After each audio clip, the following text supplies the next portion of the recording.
Good morning all of you. मैं सुनील कुमार सारस online class में आप सभी का स्वागत करता हूं। आई होप अच्छे होंगे। मित्रों, आज मैं हिंदी के क्लास में आप लोगों को लेकर के आया हूं वर्णमाला। वर्णमाला के अंतर्गत हम लोग क्या क्या पढ़ेंगे, आइए देख लेते हैं। तो अल्प प्राण, महाप्राण, सघोष, अघोष, सघोष को ही हम घोष भी कहते हैं, स्वर तथा व्यंजन, अनुनासिक वर्ण, संयुक्ताक्षर। तो ये सब हम वर्णमाला के अंतर्गत पढ़ेंगे। आइए देख लेते हैं पहले वर्णमाला। तो आइए देखते हैं वर्णमाला को। वर्णमाला देख लेते हैं। तो हिंदी में उच्चारण के आधार पर 52 वर्ण होते हैं। इनमें 11 स्वर और 41 व्यंजन होते हैं। लेखन के आधार पर देखिएगा, उच्चारण के आधार पर 11 स्वर और 51 व्यंजन होते हैं। लेखन के आधार पर 56 वर्ण होते हैं। इनमें से 11 स्वर, 41 व्यंजन और 4 संयुक्त व्यंजन होते हैं। आपको सिंपल अगर पूछेगा कि कितने व्यंजन होते हैं, तो याद रखिएगा 33 व्यंजन होते हैं और 11 स्वर होते हैं। वर्णमाला में वर्णों के समूह को ही वर्णमाला कहते हैं। याद रखिएगा, वर्णों के समूह को वर्णमाला कहते हैं। 48 वर्ण होते हैं, 11 स्वर होते हैं। 48 कैसे होते हैं, तो इसको याद रखिएगा। चूंकि आप जानते हैं कि स्वर 11 है, 33 व्यंजन और 2 उक्षिप्त व्यंजन और 2 अयोगवाह व्यंजन। तो 2 और 2 4 हो जाएगा और इसको जोड़ेंगे तो 44, 44 4 48। तो इस तरह से टोटल 48 हो जाएंगे। तो इसको याद रखिएगा। अगर आपसे पूछता है कि व्यंजन कितने होते हैं, तो 33, स्वर कितने होते हैं 11, उच्चारण के आधार पर वर्ण कितने होते हैं तो 52, राइटिंग के आधार पर, लिखने के आधार पर कितने होते हैं तो 56 वर्ण होते हैं। और व्यंजन 41 अगर दिया है ऑप्शन में तो 41 मारिएगा, 33 दिया है तो 33 मारिएगा। ऑप्शन के ऊपर है, जिस तरह का रहेगा वैसा आपको करना पड़ेगा। आइए आगे देखते हैं वर्णमाला के प्रकार को। तो वर्णमाला 2 प्रकार का होता है, या इसको वर्णमाला को 2 भागों में बांटा गया है। पहला है स्वर और दूसरा व्यंजन। स्वर किसे कहते हैं? जो जिस वर्ण में किसी दूसरे स्वर का या किसी दूसरे वर्ण का सहारा नहीं लिया जाता है, सहायता नहीं लिया जाता है, वह स्वर कहलाता है। और जिसमें किसी दूसरे स्वर का या वर्ण का सहायता लिया जाता है, उसे व्यंजन कहते हैं। तो ये तो जब हम स्वर और व्यंजन बताएंगे तो उसके डेफिनेशन को बढ़िया से बताएंगे आगे। अभी चलिए केवल अभी पार्ट को देख लेते हैं कि इसके पार्ट में क्या है। तो स्वर और व्यंजन। स्वर में मुख्य रूप से 2 है। एक और होता है स्वर में, जिसे प्लूत कहते हैं। प्लूत स्वर। तो स्वर जो है 3 प्रकार का होता है: ह्रस्व स्वर, दीर्घ स्वर और प्लूत स्वर। अब इसमें देखेंगे अगर, तो ह्रस्व स्वर में 4 प्रकार का होता है। अ, ई, उ, री। यह जो है ह्रस्व स्वर होता है, जिसमें बहुत ही कम समय लगता है। दीर्घ स्वर 7 होते हैं। आ, ई, उ, ए, ओ, औ। ये 7 स्वर होते हैं। ये सातों में उससे थोड़ा अधिक समय लगता है। और प्लूत, जिसको कि हमने बताया था नेक्स्ट, सबसे अधिक समय लगता है उसको बोलने में, जैसे ओम, राम। तो ये शब्द हो जाते हैं। इसके बाद अगर देखेंगे आगे इसमें व्यंजन में, तो व्यंजन निम्नलिखित प्रकार का यहां दिखाया गया है, 5 प्रकार का। मुख्य रूप से ये 3 होते हैं। कौन कौन? स्पर्श व्यंजन, अंतस्थ व्यंजन, ऊष्म व्यंजन। इन तीनों को अगर जोड़ दें तो 25 और 4 29 और 4 33। तो इसी को मिला करके 33 जो है संख्या बताया गया था व्यंजन का, ऊष्म, अंतस्थ और स्पर्श। ठीक है, इसमें आगत और संयुक्त को नहीं जोड़ा गया था। अगर आगत और संयुक्त दोनों को जोड़ देंगे तो अलग हो जाएगा, ये 41 हो जाएंगे। चूंकि 2 इसमें भी जोड़ दिया गया है, 25 के जगह पे 27 किया गया, तो ये मिलकर के 41 हुए हैं। कैसे 41 हुए हैं आइए देखते हैं। तो स्पर्श व्यंजन में आप लोगों ने पढ़ा है, स्पर्श व्यंजन में कचट तप यानी क वर्ग, च वर्ग, ट वर्ग, त वर्ग, प वर्ग, सभी में 5-5 हैं, 25 होते हैं वो, और एक अढ़ और अढ़ स्पर्श व्यंजन में आते हैं। टोटल हो जाता है 27, 25 + 2। अंतस्थ व्यंजन देख लेते हैं। उत्प्रेक्ष में चूंकि आता है ढ और ढ, आगे उसका जिक्र करेंगे। अंतस्थ व्यंजन में देखिएगा य, र, ल, व, ये भी 4 वर्ण होते हैं अंतस्थ व्यंजन में, य, र, ल, व अंतस्थ व्यंजन। ऊष्म व्यंजन, ऊष्म व्यंजन में तीनों स और ह होता है, ये भी 4 वर्ण है इसमें। आगत वह वर्ण जो विदेशी भाषाओं से लिए गए हैं वो आगत कहलाते हैं, आगत वर्ण कहलाते हैं। और आगत में 2 वर्ण लिए गए हैं, ज और फ। इसमें जो नोखता नीचे की तरफ दिया गया है यह जो बताता है विदेशी भाषाओं से लिया गया है, ज और फ का नोखता लगने से आगत हुआ है। उसके बाद संयुक्त, संयुक्त में देखेंगे यह संयुक्त व्यंजन होता है छ, त्र, ज्ञा और स्र, ये भी 4 होते हैं। ठीक है, यानी कहने का मतलब यह है कि हमने पढ़ा था स्वरों की संख्या कुल 11, व्यंजनों की कुल संख्या 41, क्योंकि 27 + 4 + 4 + 2 + 4 अगर ऐड करेंगे तो 41 होगा, और टोटल यहाँ 52 हो जाएगा। तो यही उच्चारण के हिसाब से आपका 52 हो जाता है। अब देख लेते हैं, जैसा कि हमने कहा था कि ढ और ढ जो 2 होते हैं वह उत्क्षिप्त व्यंजन होते हैं, उसी को द्वितीयक व्यंजन भी कहते हैं, द्वितीयक व्यंजन भी उसको कहते हैं। चलिए आगे उसका भी जिक्र हो जाएगा। अब उत्क्षिप्त व्यंजन किसे कहते हैं आइए देख लेते हैं। तो जिन व्यंजन वर्णों का उच्चारण करते समय जिह्वा का अग्रभाग यानी नोक एक झटके के साथ नीचे गिरता है, उन्हें उत्क्षिप्त व्यंजन कहते हैं। उत्क्षिप्त व्यंजन की संख्या 2 होती है, औढ़ और ढ।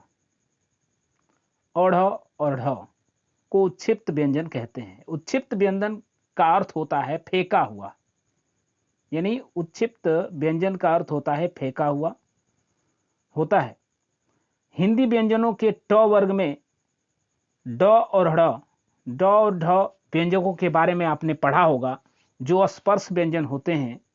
जब इन दोनों व्यंजनों पर ताड़न जात चिन्ह का प्रयोग हो जाता है नीचे की तरफ, ठीक है, बिंदी ऐसे लग जाता है, ताड़न जात चिन्ह का प्रयोग हो जाता है, तो यह स्पर्श व्यंजन उत्क्षिप्त व्यंजन कहलाते हैं। ताड़न जात चिन्ह का प्रयोग करने से उत्क्षिप्त व्यंजनों को ताड़न जात व्यंजन भी कहा जाता है, उनको कहते हैं। इसके बाद देखेंगे स्वर। स्वर वावेल क्या है? स्वर जो है 3 प्रकार के होते हैं, ह्रस्व स्वर या लघु स्वर, दीर्घ स्वर और प्लुत स्वर। तो अब देख लेते हैं ह्रस्व स्वर।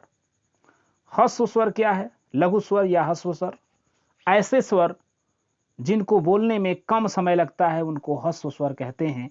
इनकी संख्या 4 है। ह्रस्व स्वर की संख्या कितनी है? तो 4 है। यानी ऐसे स्वर जिनको बोलने में कम समय लगता है उनको हम ह्रस्व स्वर कहते हैं। इनकी संख्या 4 है। कौन कौन? अ, ई, उ, री। आगे आपको बताया भी गया था। अब देख लेते हैं नेक्स्ट, दीर्घ स्वर। तो ऐसे स्वर जिनको बोलने में अधिक समय लगता है उनको दीर्घ स्वर कहते हैं। इनकी संख्या 7 है। आ, ई, उ, री, आ, ई, बड़ा ऊ, ए, ऐ, ओ, औ। ये 7 है, देख लीजिए। आ, ई, क्या कहा है? आ, ई, बड़ा ऊ, ए, ऐ, ओ, औ। तो ये हो जाते हैं दीर्घ स्वर। उसके बाद तीसरा इसमें आता है प्लूत स्वर। तो प्लूत स्वर क्या है? जिसे बोलने में सबसे अधिक समय लगता हो, सबसे ज्यादा समय लगता हो, उनको आप कहते हैं प्लूत स्वर। जैसे ओम, राम, ठीक है। तो ये सब जो है प्लूत स्वर कहलाते हैं। इसके बाद आता है नंबर आयोगवाह का। तो आयोगवाह क्या होता है? आयोगवाह जो है 2 होते हैं। अंग और अह को अयोगवाह कहते हैं। अंग को अनुस्वार कहते हैं और अह को विसर्ग कहते हैं, ठीक है। आइए देख लेते हैं व्यंजन या कॉन्सोनेंट। तो देखते हैं व्यंजन, कॉन्सोनेंट। जिन वर्णों का उच्चारण स्वरों की सहायता के बिना हो पाता है, बिना नहीं हो पाता है, जिन वर्णों का उच्चारण स्वरों की सहायता के बिना नहीं हो पाता है उन्हें व्यंजन वर्ण कहते हैं। या जिन वर्णों का उच्चारण, अथवा ऐसे कह सकते हैं कि जिन वर्णों का उच्चारण स्वरों की सहायता से होता है उसे व्यंजन वर्ण कहते हैं। जैसे क, यानी कि क में अ मिला हुआ है, क प्लस अ, क। ख में अ मिला हुआ है, ख प्लस अ, ख। तो ऐसे ही होता है। प्रत्येक व्यंजन जो है, यानी कहने का मतलब प्रत्येक व्यंजन अ से मिलकर उच्चारित होता है। क, ख, ग, घ, ऐसे। हिंदी वर्णमाला में कोई भी व्यंजन अ के स्वर के उच्चारण नहीं होता, यानी बिना अ के स्वर के उच्चारित हो ही नहीं सकता कोई भी व्यंजन। इसलिए सभी व्यंजन को उच्चारण करने में अ जो है मिला हुआ होता है। अब व्यंजन जो है 2 तरह से लिखे जाते हैं। व्यंजन 2 तरह से लिखे जाते हैं। पहला खड़ी पाई के साथ और दूसरा बिना खड़ी पाई के साथ। बिना खड़ी पाई के साथ। अब खड़ी पाई के साथ, जैसे मान लो खड़ी पाई के साथ आपको लिखना है तो आप क बनाओगे, ऐसे एक खड़ी खींचोगे फिर क बन गया। ख बनाओगे, इसके लिए भी एक ये खड़ी रहेगा, ऐसे कर दोगे, ख बन गया। ग बनाना है, इसके लिए भी एक ये खड़ी खींचना पड़ेगा। घ बनाओगे, इसके लिए खड़ी खींचना पड़ेगा, ठीक है। तो ये सभी जितना है क, ख, ग, घ, च, ज, झ, ञ, ड़, त, थ, ध, न, प, जितना भी ये देख रहे हैं, ल, व, स, ह, छ, त्र, ज्ञ, ये सभी में खड़ी खींचा गया। जबकि बिना खड़ी वाले जो शब्द हैं, जैसे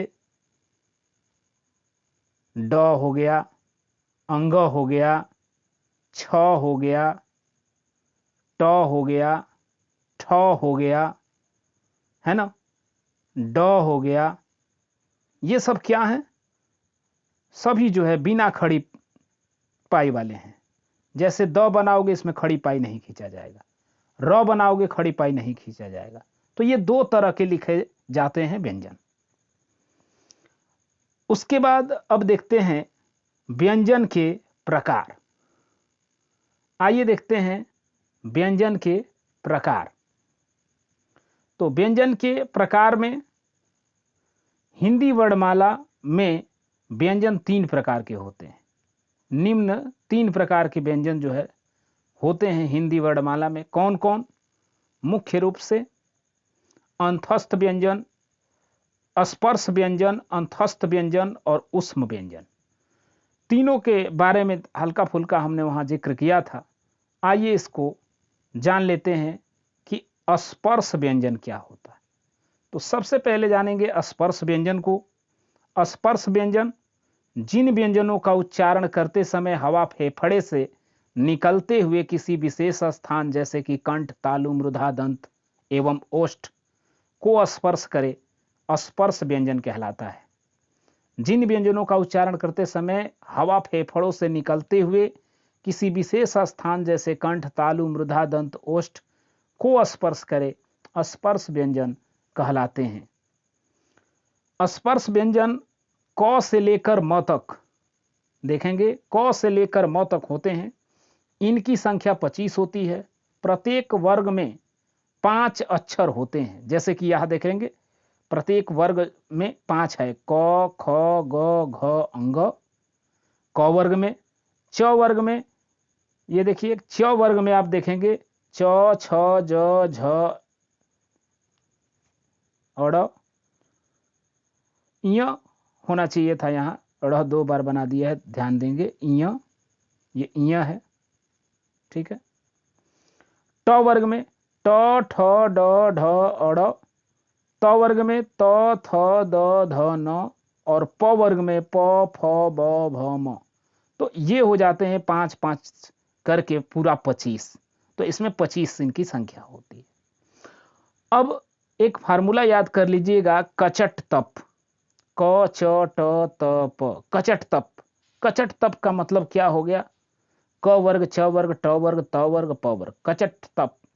और इसी को याद करिएगा, कतामुदौ, कतामुदौ, कचट तप, कतामुदौ। तो इसका मतलब क से हो गया कंठ, क वर्ग का कंठ से, च वर्ग का तालु से, ट वर्ग का मूर्धा से, त वर्ग का दंत से और प वर्ग का ओष्ठ से। तो इस तरह से हो जाएगा। जैसे आपको अगर कहना है क, क, ख, ग, घ, अंग, तो ये सब कंठ से कहोगे। तालु से च कहना हो, च, छ, ज, छ, तो ये तालु से होगा। ऐसे ही मूर्धा से कहना हो तो ट, ठ, ड, ढ, अड़, मूर्धा से हो जाएगा। दंत से देखिए, त, थ, द, ध, न, ये दंत से। ओठ से कैसे कहोगे? प।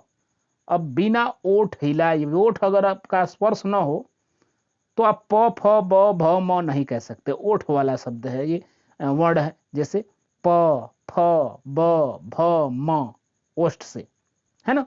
तो इस तरह से ये ट्रिक होता है, ऐसे आप कर सकते हो। अंतस्थ व्यंजन आइए देख लेते हैं। अंतस्थ व्यंजन, तो अंतस्थ व्यंजन को हम लोगों ने पढ़ा था कि जिन वर्णों का उच्चारण वर्णमाला के बीच स्वर एवं व्यंजन के मध्य स्थित हो, अंतस्थ व्यंजन कहलाते हैं। और ये अंतस्थ व्यंजन 4 होते हैं, य, र, ल, व। ये हम लोगों ने पढ़ा है।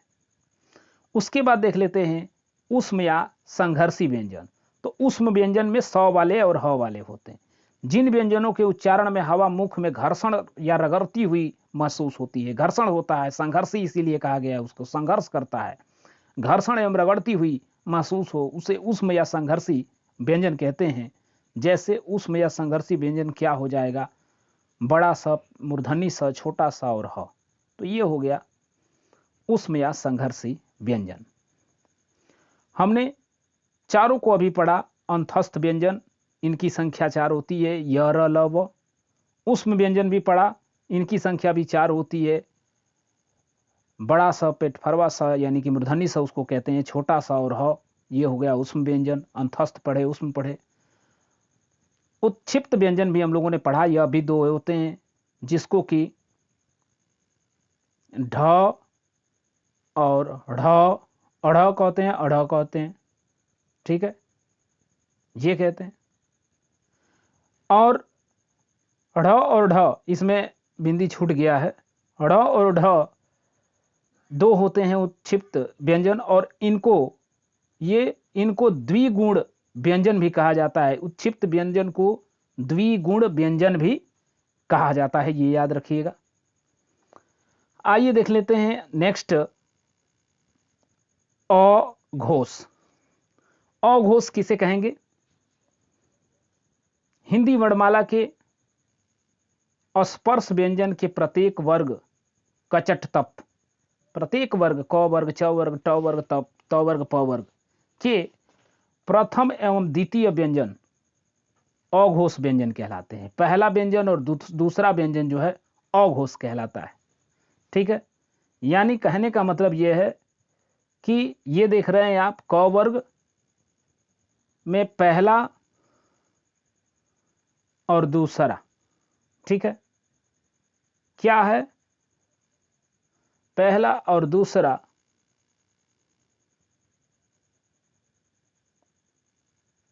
अघोष व्यंजन कहलाता है, जिसमें क ख च छ ट ठ त थ प फ ये सब अघोष हो जाते हैं। अब आइए आगे देखते हैं घोष। तो घोष में क्या होता है, प्रत्येक वर्ग के तृतीय चतुर्थ पंचम घोष व्यंजन कहलाते हैं। ग घ यंग, च झ इह, ड ढ ड़, ध ध न, ब भ म, यानी कि तीसरा चौथा पांचवा को हम क्या कहते हैं, घोष कहते हैं। जैसे देख लीजिए, इसमें का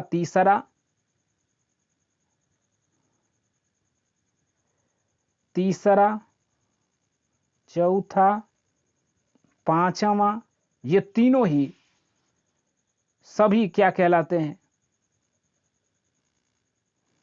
घोष कहलाते हैं। घोष को ही हम स्वघोष भी कहते हैं, ये याद रखिएगा, कभी कभी स्वघोष पूछ देता है।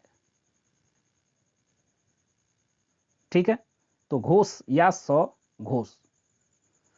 इसके बाद आप लोगों ने ये देखा घोष में कि तीसरा चतुर्थ और पंचम व्यंजन जो है घोष व्यंजन कहलाते हैं। अब इसके बाद आइए देखते हैं अल्प प्राण। अल्प प्राण, अल्प प्राण देख लेते हैं। अल्प प्राण प्रत्येक वर्ग के प्रथम, तृतीय, पंचम व्यंजन अल्प प्राण कहलाते हैं। जैसे क ग ड़, च ज अ ञ, ट ठ ड़, त द न और प ब म। यानी देखिएगा, अल्प अगर आप लिखोगे ना, अ आधा ल आ प, अल्प, तो जो अल्प होता है वह तीन वर्णों से मिलकर के बना है, अ और ल और प से। तो थ्री क्या है, विषम है। और जब विषम का मतलब क्या हुआ, पहला, तीसरा, पांचवा। तो पहला, तीसरा, पांचवा जो व्यंजन है वही व्यंजन क्या कहलाता है, अल्प प्राण कहलाता है। और देखेंगे आगे महाप्राण। तो महाप्राण में प्रत्येक वर्ग के द्वितीय चतुर्थ व्यंजन महाप्राण व्यंजन कहलाते हैं। अब द्वितीय चतुर्थ महा जैसे लिखोगे महा, तो महा जो है म और ह से मिलकर के बना है, दो ही वर्ण इसमें प्रयोग हो रहा है, तो इसलिए इसमें सम वाले आएंगे। सम क्या है, 2 और 4।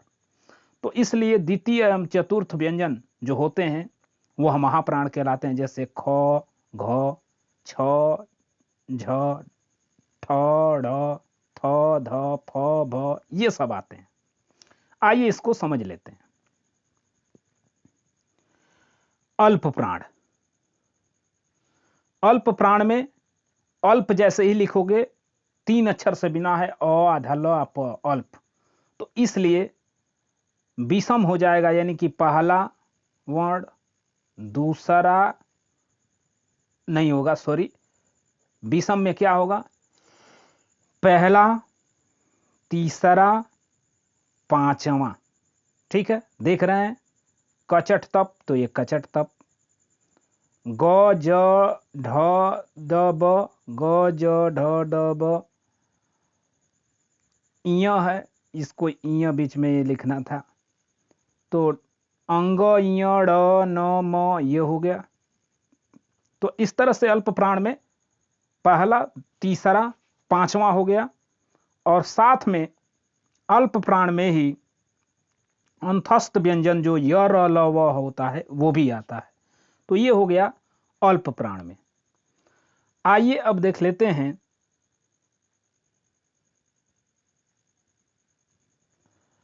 महाप्राण। महाप्राण म और ह से बना है। आप देख रहे हैं कि महाप्राण जो है सम है, म और ह से बना है महा, तो इसलिए सम हो गया। तो सम में कौन कौन आएगा? दूसरा और चौथा। तो दूसरा में क्या है? ख छ ठ थ फ, तो ये ख छ ठ थ फ हो गया। उसके बाद चौथा में घ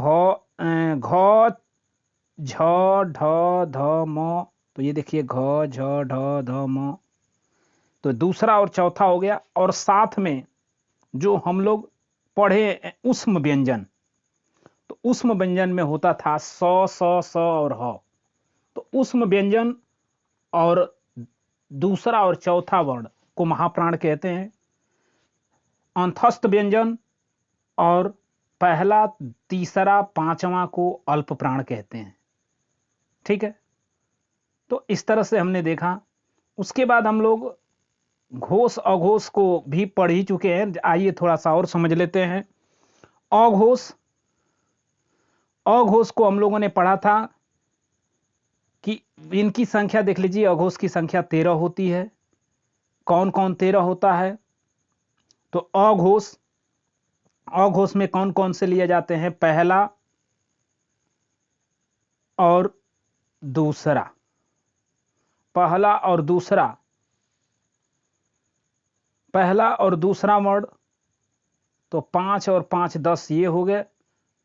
और उसके बाद अघोष में जो है 100 को लिया जाता है, ह नहीं रहता है, ये ध्यान रखिएगा। अघोष में 100 जो उष्म व्यंजन होते हैं उसमें का ह को छोड़ करके 100 को इसमें सम्मिलित किया जाता है अघोष व्यंजन में, तो अघोष की संख्या 13 हो जाती है। उसके बाद आइए देख लेते हैं सघोष व्यंजन। सघोष को ही हम घोष व्यंजन भी कहते हैं। तो सघोष या घोष, इनकी संख्या 31 होती है। इनमें सभी स्वर अ से लेकर के ओ तक होते हैं, और अ से लेकर के ओ तक के सभी स्वर होते हैं। और साथ में तीसरा, चौथा, पांचवा, पहला और दूसरा जो है अघोष में होता था, और घोष में जो है तीसरा, चौथा, पांचवा, यानी कि ग घ यंग के नीचे वाले जो भी होंगे वो हो जाएंगे। तो 3 लाइन का ये तीसरा, चौथा, पांचवा में तो 5 तिया 15 वो हो गया, और 11 ये हो गया। साथ में आप देखेंगे ये भी ज झ य ट ठ ढ, ये भी द ध न ब भ म, और उसके बाद इसमें क्या आ जाता है? य र ल व, य र ल व और ह, और साथ में स। तो इसमें जो है जुड़ जाता है क्या? य र ल व और स और ह, छोटा सा और ह, यानी ह के आ जाने से इसमें टोटल जो है 31 हो जाते हैं। अ से ओ तक के 11, 15 जो है तीसरा, चौथा, पांचवा, और उसके बाद 31 करने के लिए आपको कितना की कमी है? अगर देखा जाए तो टोटल यहाँ पे हम लोगों ने 31 पढ़ा है, तो 31 करने के लिए क्या हो गया? 11 अ से ओ तक, 15, और उसके बाद ये 16, 17, 18, 19, 15 और 11 अगर जोड़ दोगे तो 26 हो गया। 26 के बाद 27, 28, 29, 30 और ये 31 हो गया। तो ये टोटल 31 होते हैं, है ना? तो इस तरह से हम लोगों ने पढ़ा आज घोष, अघोष या सघोष, है ना? घोष पढ़ा, सघोष पढ़ा, अघोष पढ़ा, ये सब के बारे में पढ़ा। हिंदी के क्लास में आज बस इतना ही। धन्यवाद। फिर मिलेंगे अगले क्लास में, तब तक के लिए धन्यवाद।